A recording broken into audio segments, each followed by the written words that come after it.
Hello, family. Welcome back to the Explore the Extraordinary podcast. My name is Betty Guadagno, and today I'm joined by Tiyi.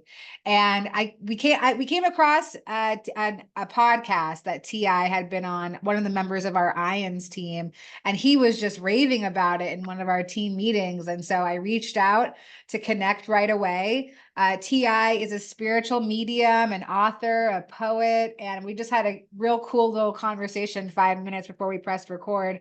And I can't wait to hear about your experiences. Thank you so much for being of service to our community. Thank you. I'm really happy to be here. Thanks for inviting me. I am part of that community, so there's that. So I suppose I should tell you a little bit about myself. I was born in the middle of the last century, and I grew up in a house in the northwest side of Chicago, where I was the fourth generation living in that house of my father's family. And the house was, well, I've been in haunted places before. This place was haunted on another level. There were so many spirits there. It was very noisy. And there were ghosts of my ancestors as well as the ghosts of the people who had built the house and lived there prior to my ancestors, who bought it in the late 1800s. So as a child growing up, I was 3 months old when we moved into that house. And as I was developing schemas for what the world is, I was also seeing and hearing and experiencing these things that others call quote unquote paranormal.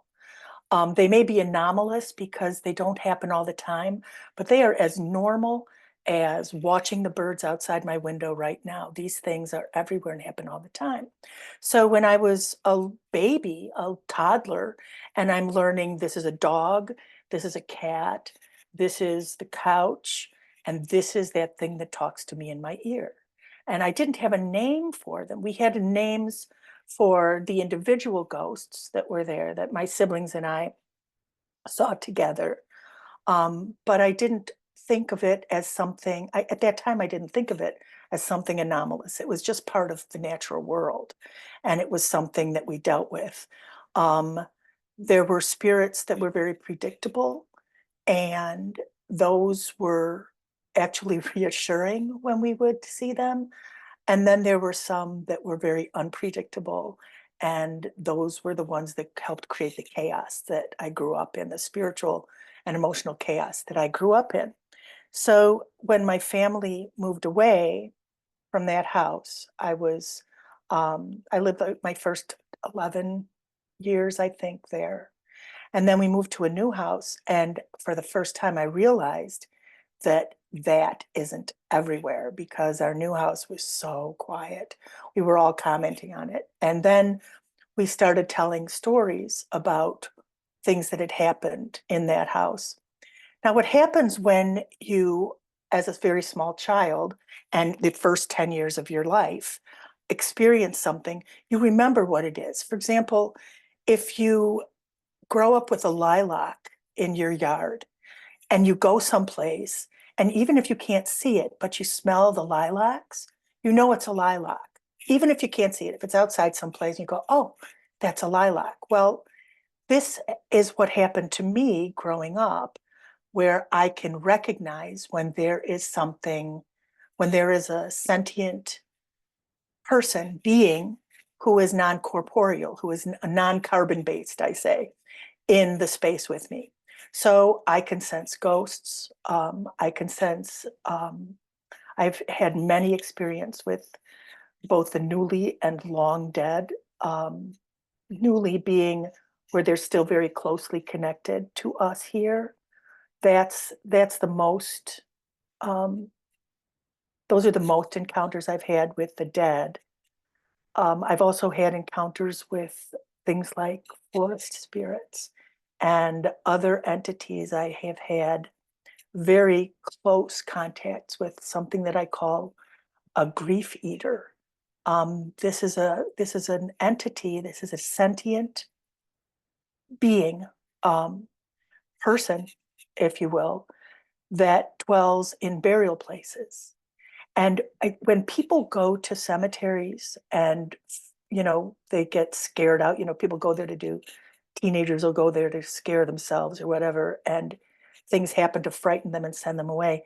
This more often than not is that grief eater, because this is something that not only protects the space and guards that sacred space, but has a symbiotic relationship with we human beings, in that when we go to a burial ground or a cemetery, we literally open up the ground. And this is where this thing dwells. It comes from the earth. It's an earth elemental spirit. And we pour our grief. We weep. We just let it out. And the reason I call this entity a grief eater is that for this being, this is its sustenance. And so when we go to the cemetery, we can release some of our grief, and they benefit from the grief that we release. So it's very symbiotic with humans. There are stories from all around the world about guardian spirits around burial grounds, and every cemetery or burial place, even unmarked burial places that I have recognized this a grief eater. It's not just one, it's many. But I've gotten to a place in my life where I am also recognized by them. And they've helped me with some things in different places. So these are some of the ways that growing up with that part of your mind, that part of your brain being developed, being able to sense non-corporeal energies around us, that has lent to a very interesting life that I've lived in that liminal place between here and there. So, yeah. I love that. Thank you so much for sharing that. First of all, I love the term grief eater. And I've never thought of, I was even envisioning the land itself kind of being that sentient being, and I've never really conceptualized any of that stuff. So thank you so much for kind of opening up some new loops for me to kind of dive into. I love that. You're We were welcome. talking a little bit before the recording started, and you were sharing about some outer body experiences, and I want to see if you'll take some space to share about that. Certainly. So, growing up in that house, I described some of the ghosts that were very predictable as being comforting, but there were others that were predictable that were very disturbing. And when I was about 5 years old, initially, all of my siblings, I come from a family of 10 children in 13 years. I'm the third. So there was a baby every year, and pretty much. And we slept with all of us dormitory style in the big room in the front of the upstairs. And then when I got a little bit older, my older sister Kate and I got to have our own room. And this was really exciting. Now the room, it was a small room, and it was in the eave. So it had a sloping ceiling and small windows. There was one window close to the floor, and there was a closet in there that oddly was connected to the closet in the master bedroom at the front of the house.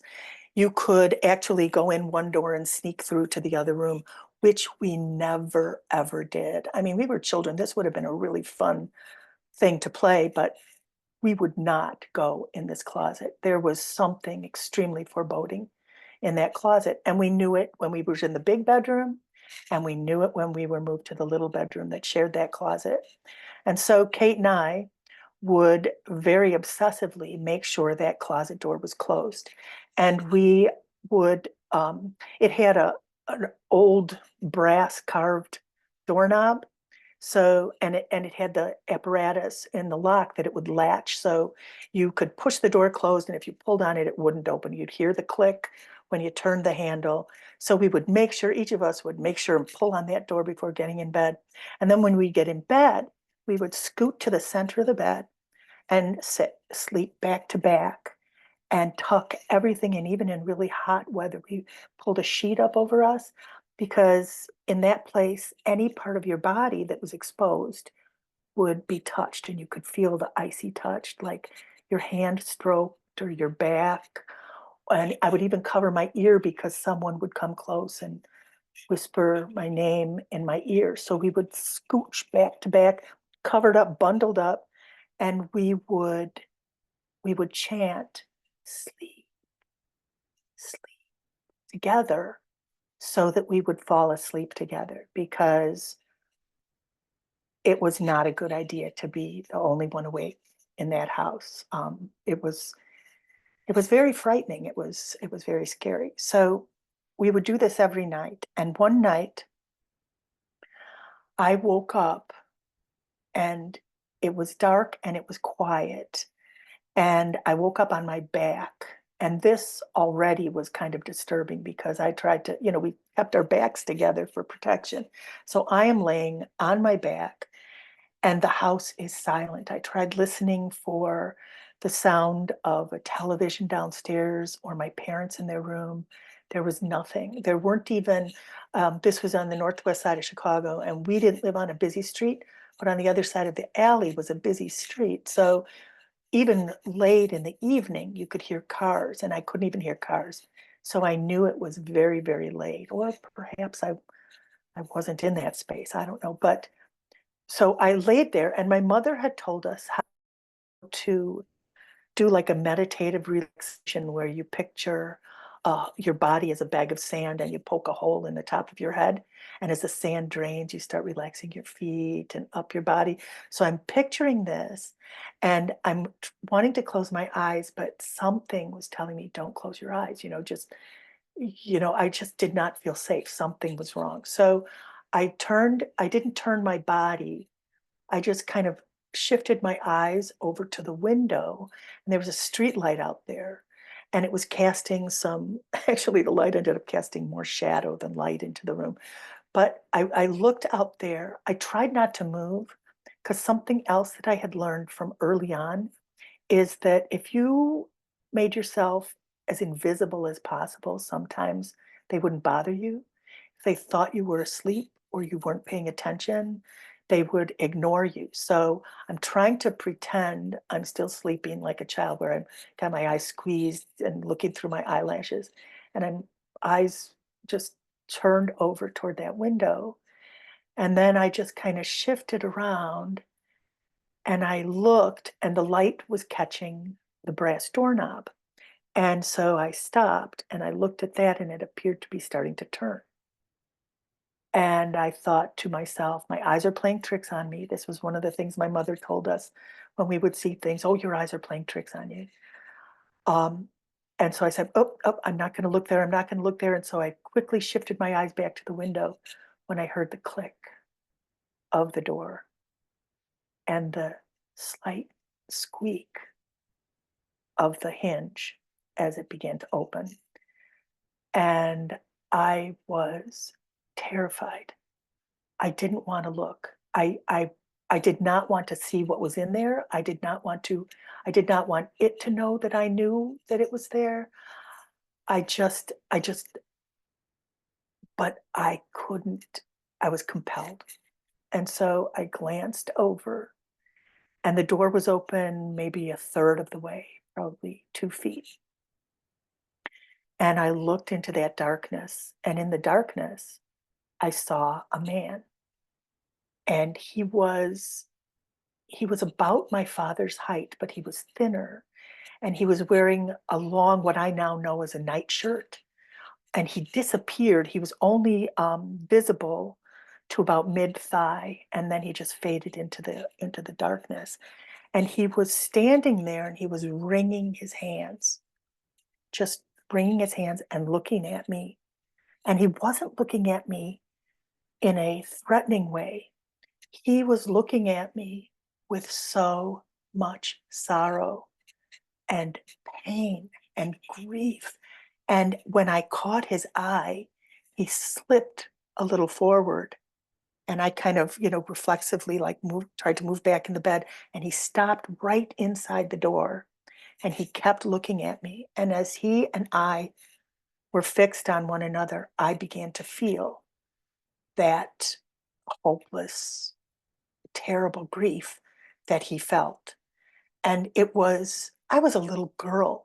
You know, I had been sad, I had been mad, I'd been angry, I'd seen rage, I had experienced many, many emotions, but never in my life have I, and not even since, have I experienced that hopelessness, that just agonizing um, sadness.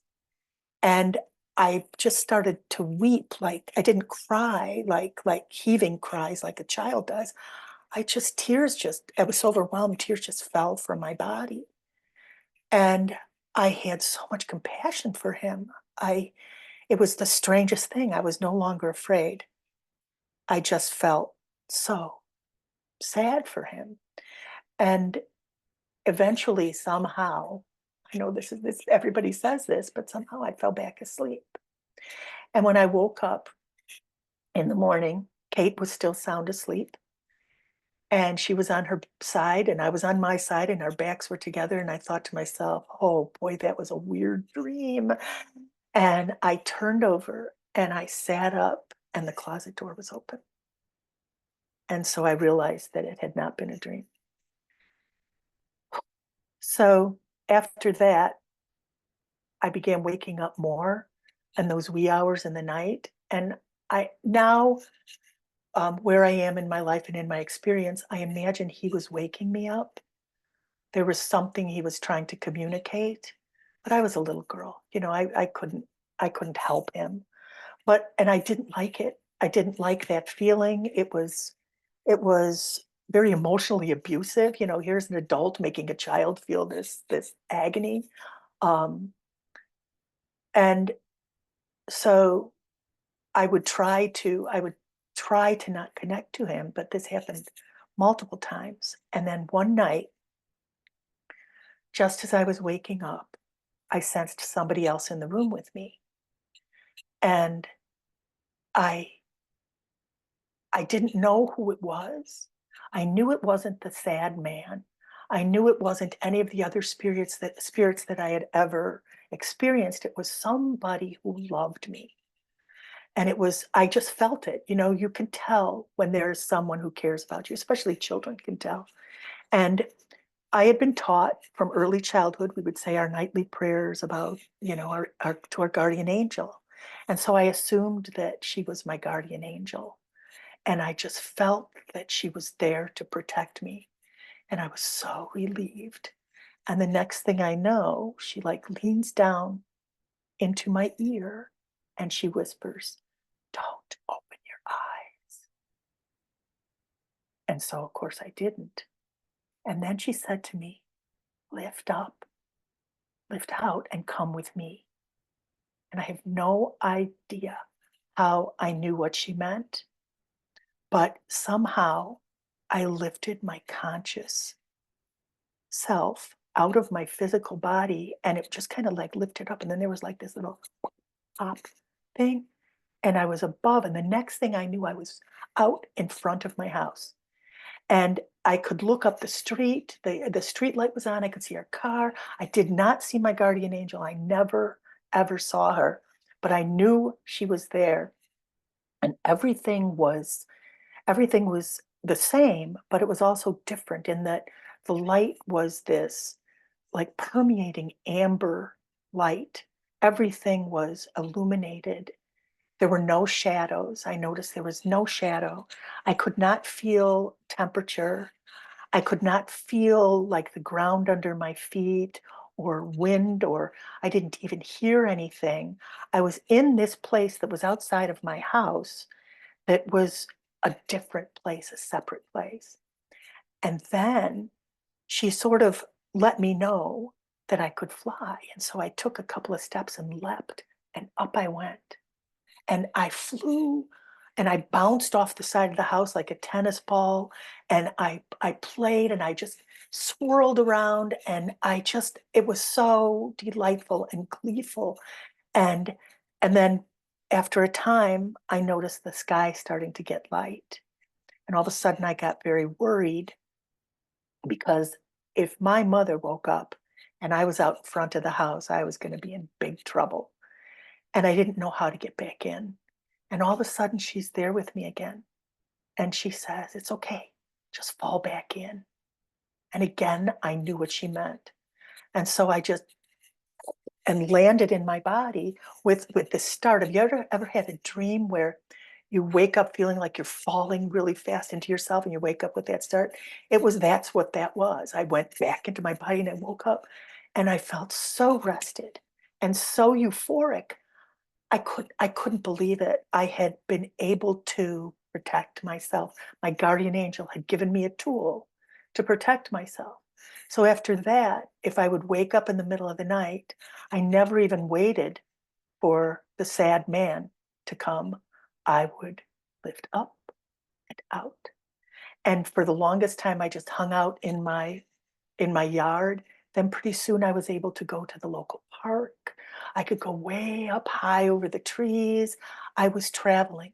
I could go anywhere I wanted. And then I could just will myself awake or back into my body as I did. And this was something that later, when I was a teenager, I learned people call astral traveling. I called it my spirit travel. And I would just leave and I could go places wherever I wanted by just I would visualize that place as I closed my eyes, and I would look at this place between my eyes and wait for that place to appear in that space inside that light that appears between your eyes. And then boom, I would shoot to that place. This was a skill that I practiced a lot while we lived in that house. And then when we moved, I didn't so often because it wasn't necessary. But then when I was 13 years old, I got really sick, and I was diagnosed with juvenile rheumatoid arthritis, and I was told that I was going to become more and more disabled and have a lifespan in my mid 30s.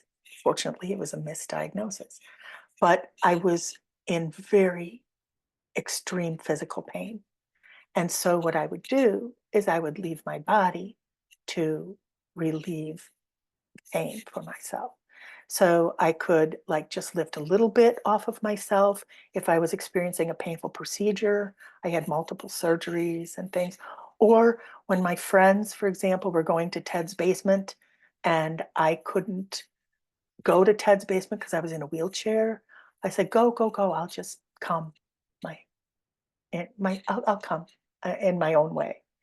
And so I stayed in the backyard and I was able to go to Ted's basement and I watched them make, it was when you would take pop tops off cans and they would come off and they had these little sharp things. Well, my friend was making a chain out of the pop tops and they were putting it on this plastic tree down there. And I watched all this and I heard the music they were playing. And then later on, when I saw them, I told them that I actually was there and I was able to see what they were doing. And a couple of them were creeped out. Some, didn't believe me at all. And others asked questions. So that's when I started to do more research and found out that what I was doing was astral traveling. Um, and I I've got done a it throughout. Go ahead. I got a couple questions. I mean, I got a lot of questions for you. First of all, thank you so much for sharing that. For me, that solidifies the fact that spiritual experiences are true experiences, because how could a child experience all of these things without any access to information about these things? So that's the first line of questioning that I want to go down. I want to talk about the fact that you had 10, there's 10 of you, right? 10 siblings. Did any of your other siblings experience things like this? Were you able to talk to your family about what was going on? What was their reaction? Yes. When we talked to my mother would tell us that our eyes were playing tricks on us, or we had vivid imaginations. And then after we moved, my mother admitted that she also was experiencing many things, but she couldn't protect us from it. So the best way she could do that was the way my mother would deal with things. We often called her Cleo, Queen of Denial. And she said that if we didn't interact, that it maybe would not bother us so much. So telling us that. But my siblings and I, all of us who lived there, the first 5 really became conscious beings there. And every one of us are sensitive and we talked about those shared experiences. We talked about them while they were happening, living there. And so we all confirmed it for each other. Some of us saw things that the others didn't, but at the same time, you'd sense that something was going on. And so we always believed each other because we all saw things that other people didn't all the time. And then after we moved, we talked about those stories a lot.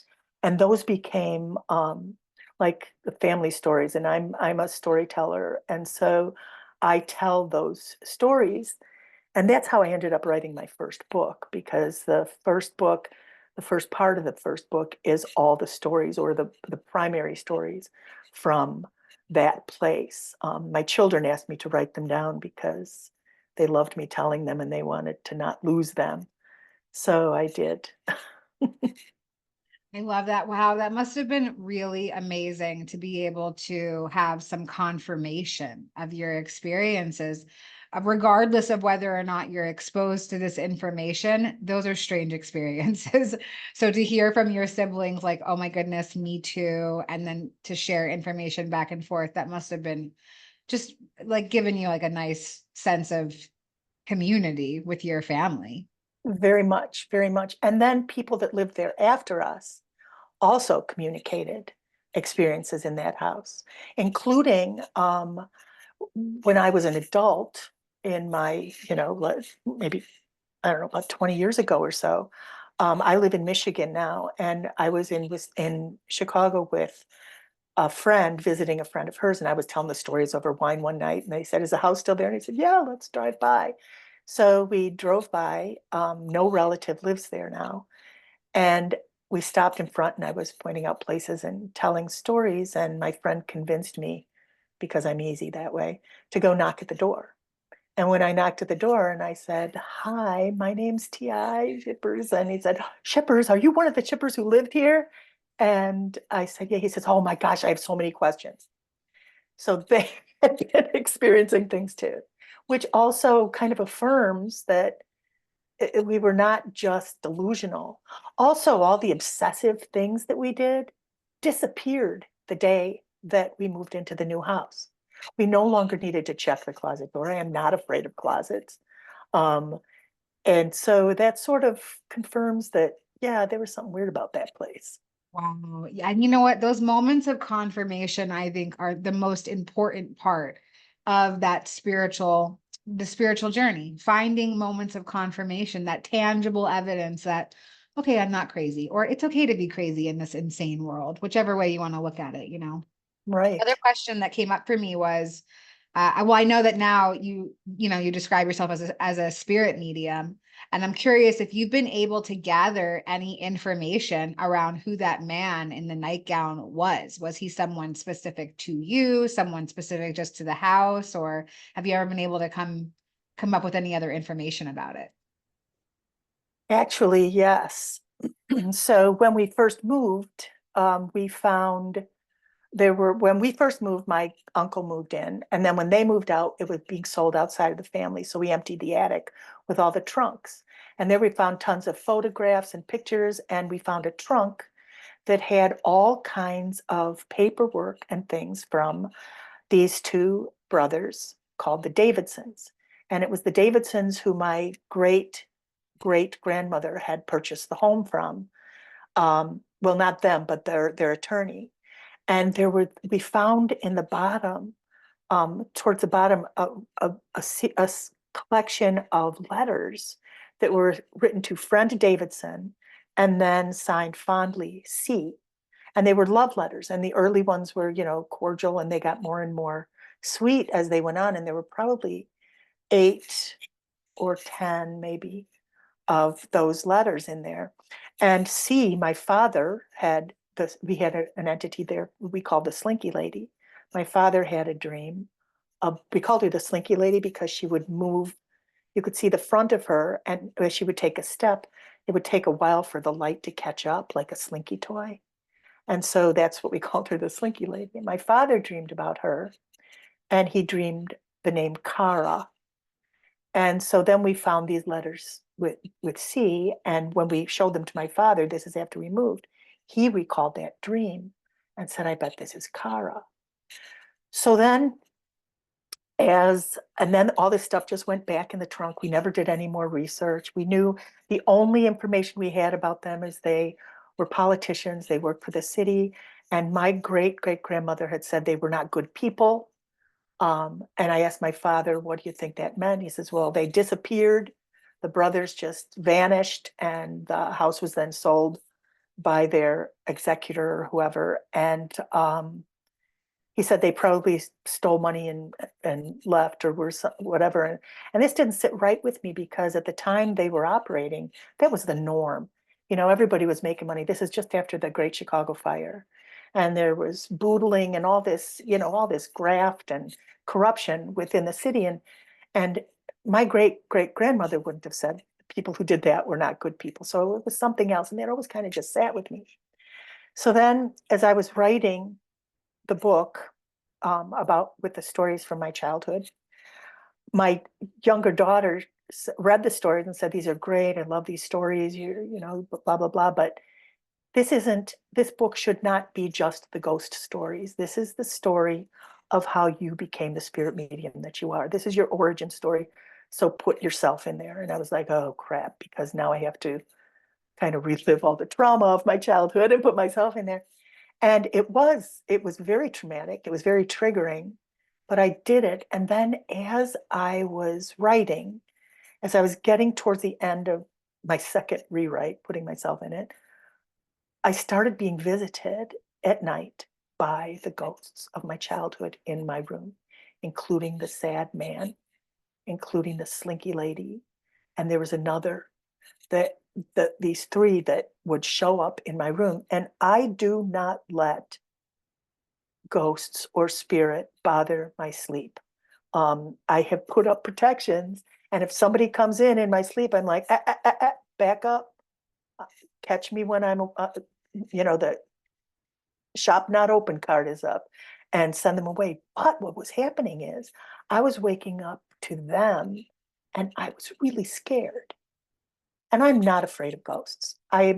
There is nothing that I have ever seen to be afraid of, but my heart was beating fast. I was really afraid.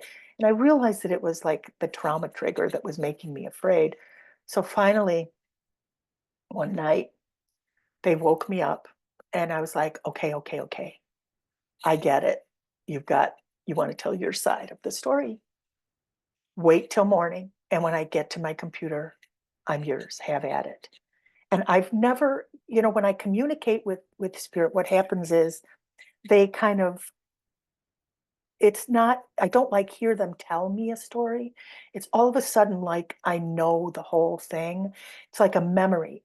But I know it's not my own memory. But it's clear, it's vivid, and I can see and know everything that happened all of a sudden. And so at this time when I was writing this, I had been in an accident and I was out of work. And so I was sitting at a raised desk downstairs, not even in my office here, typing, finishing the last stuff, my arm on a pillow. And I sat down that next morning. I had my cup of tea and I said, okay. And then this story just came and I just started writing. And it was just like, and it started with one of them, just their story. Then the next one, their story. Then the next one, their story. And then the three of them together, their whole story about what happened to them. And it turns out, the first thing that came is I knew their names. And then I knew what happened as they grew up, all but one. Charles, he didn't show me him growing up, and that was the man in the closet. I knew who they all were by their story, by what happened to them. And I wrote the whole second half of the book in probably 3 weeks. And in it, there are multiple very specific details, like names of places in Greece, Greek words that I don't know Greek, I was just typing, places in Chicago prior to the fire, names of restaurants, names of things. And a few of the things I just like few days in, my husband, my poor husband, he would walk in the room, and when I was doing this, it was so intense. It was um it was as it was channeling in a way that it was going right into the computer. I started by, like, I was trying to write what I could see, and then pretty soon everything went from third person to first person, and it was just pouring out. And so I would stop and have to take a break and breathe and get up and move a little bit and try to, and it was disorienting. It was so bizarre. So my husband would come in the room because I'm set up in the living room. And if I was doing this and he would go to say something, I would just like side eye him and he'd just slink away, like, because I couldn't stop. And it was so weird. I've never experienced anything since or before like that. But then a couple of times when I was taking a break, I said, okay, so I have the name of a place in Greece where a lake dried up and it caused famine. Would you just look that up and see if that's true? And so he goes on his little, Google and starts looking up. And I said it would have been in the probably 60s, between 1860s and 1880s. And so he just does a little search and he finds a lake that was actually drained to grow currants for Christmas puddings in England. And the name of the lake was the name I had written. And I had no idea of this. So I said, okay, I'm on it. Don't check anything else. And I just wrote the whole thing in 3 weeks. And that was their story. So then Wow. I went back to the trunk because now I want to see if all this, I have their story. And I have a trunk that had all their stuff in it. And my parents lived now outside of the city, and all this stuff was stored in their basement. They had had a flood. And so all the stuff had been moved up to the garage. So I go there and the trunk is buried in the garage. So I said, next time I come, we need some strong men to move all this stuff because I got to get in that trunk. And I started going through, and the top layers were intact, and the last 2 inches were like ash. It was just, it had been compromised, and all those documents didn't survive. But I have a handful of documents, including like a doctor's note, like a doctor's bill that fit with the story.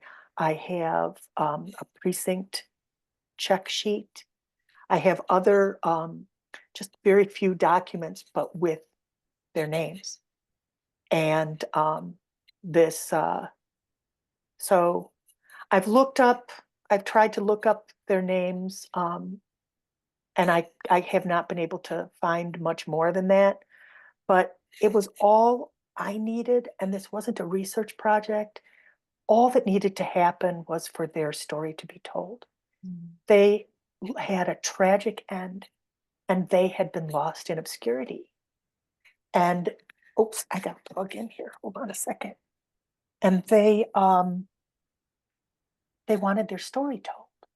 So as soon as their story was told, I think they found peace. And I haven't seen them since. So there's that. Let me get my cable and plug in. Hold on a sec. Thank you so much for sharing that. Yeah, a lot of stuff came up for me. And I think that, the great mystery remains, and that's okay. When some parts of the story, I mean, I think for a lot of people who have spiritual experiences, no parts of the story ever really get confirmed. So it's incredible that you were actually able to find confirmation. And I'm sure that for you, that really helps with your spiritual development because, like, you're on the right track. I just want to thank you so much for coming on and sharing these pieces of yourself with us today. And I want to see if there's anything else that you want to share to feel more complete about our time together. Well, I think I'd like to tell you a little bit more about my guardian angel, if I could. So when I was, my 40th year was a year of great change for me. It I had been re-diagnosed with something that was more treatable. Obviously I had survived through my 30s. And I had new energy, and I also had a new psychic awakening. I was having dream series and things that were just connecting me so much to the whole universe. It was really profound. Um, and one night I dreamed a day of my childhood, and I saw everything from the minute I woke up till the when I went to bed. It was this vivid, it was like someplace in my memory, in my brain, triggered this dream, and I saw the whole thing. And I woke up and right after this dream, and I thought, wow, what a gift that was. And then I started thinking, I wonder what that house is like now. So instead of going back to sleep, I did my procedures for leaving my body, and I spirit traveled out, and I found myself in that front yard again. And I was looking up at the house, and it looked exactly the same. Nothing had changed. And then I noticed that the car in the driveway was the pink and white station wagon that we had.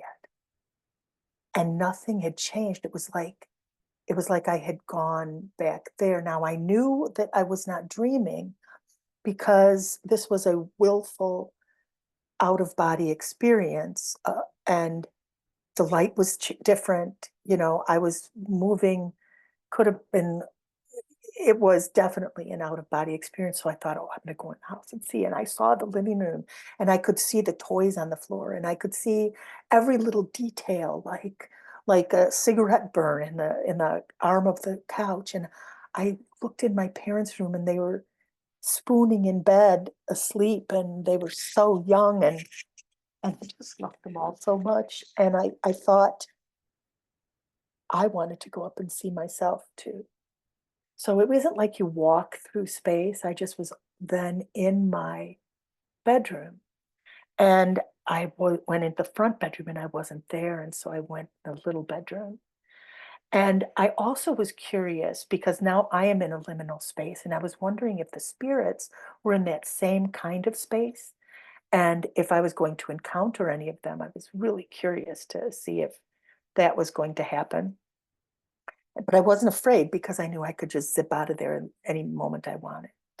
And I looked in the room, and there was my little sister, my big little sister, Kate, and myself in the bed. And I was just,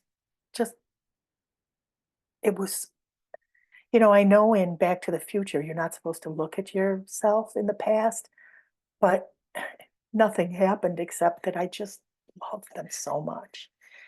And then I could sense something coming in. I could sense that darkness coming closer. And I was like, oh, no, you don't. There is no way. There is no way this is going to happen.